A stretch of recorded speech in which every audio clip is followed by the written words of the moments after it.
Sir DCM post ಎಷ್ಟಾಗ್ತಾ ಇದೆ sir? ರಾಜ್ಯದಲ್ಲಿ ಏನಾದರೂ ಮಾಡ್ಬೇಕಂತ ಪ್ಲಾನ್ ಇದೆಯಾ? ಹೇಗೆ ನೋಡ್ಬೇಕು, ಇನ್ನೂ ಪ್ರಪೋಸಲ್ ಯಾವುದೂ ಬಂದಿಲ್ಲ.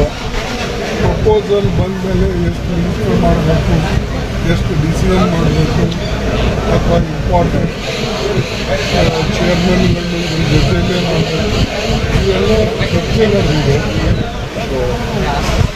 1ನೇ ತಾರೀಕು ಆದಮೇಲೆ ಮೊದಲ ಹಂತದಲ್ಲಿ ಎಷ್ಟು ಜನ ಸಚಿವರಾಗಿ ಪ್ರಮಾಣ ವಚನ ಸ್ವೀಕರಿಸಿದ್ದಾರೆ ಸರ್? ಇನ್ನೂ ಬಂದಿಲ್ಲ ಪ್ರಪೋಸಲ್. ಅಂದರೆ ಎಂಟು ಮಾಡ್ತಾರೋ 10 ಮಾಡ್ತಾರೋ, ಅವ್ರಿಗೆ ಪ್ರಪೋಸಲ್ ಬಂದಿಲ್ಲ. ಬಂದ ಮೇಲೆ ಅದ್ರ ಪ್ರಕಾರ ಸದ್ಯಕ್ಕೆ ಒಂದು ಹಂತದಲ್ಲಿ ಮಾಡಿ, ಅದು ಆದಮೇಲೆ ಮತ್ತೊಂದು 15 ದಿವಸ ಬಿಟ್ಟು ಮತ್ತೊಂದು ಹಂತದಲ್ಲಿ ಉಳಿದಂಥ ಸದಸ್ಯರಲ್ಲಿ ನೋಡಬೇಕು.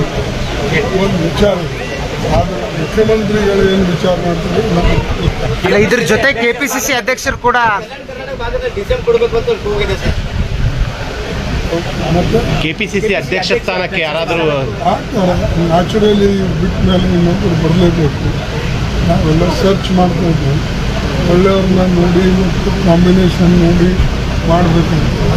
ಪಾರ್ಟಿ ದೃಷ್ಟಿಯಿಂದ, ಮುಂದೆ ಪಾರ್ಟಿ ಕಟ್ಟ ದೃಷ್ಟಿಯಿಂದ, ಮತ್ತು ವಿಶೇಷವಾಗಿ ಈ ಒಂದು ಕೇವಲ ಈಗ 24 ತಿಂಗಳಿರೋದ್ರಿಂದ ಸ್ಪೀಡ್ವಾಗಿ ಕೆಲಸ ಮಾಡ್ತಕ್ಕಂಥ ಮತ್ತು ಕಲೆಕ್ಟಿವ್ ಆಗಿ ಇದ್ದು ಎಲ್ಲರೂ ಕೂಡಿ ಹೋಗ್ತಕ್ಕಂಥ ಒಬ್ಬ ನಾಯಕರನ್ನು ನೋಡ್ತಾರೆ.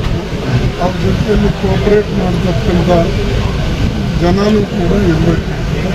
ಇದನ್ನೆಲ್ಲ ವಿಚಾರ ಮಾಡಿ ಮಾಡ್ತಾರೆ. This news is sponsored by Affects Oxford PU College of Science, Kalaburgi. Admissions start हो चुके हैं 2026-27. Limited seats. PCMB and PCMC, NEET and KCET coaching.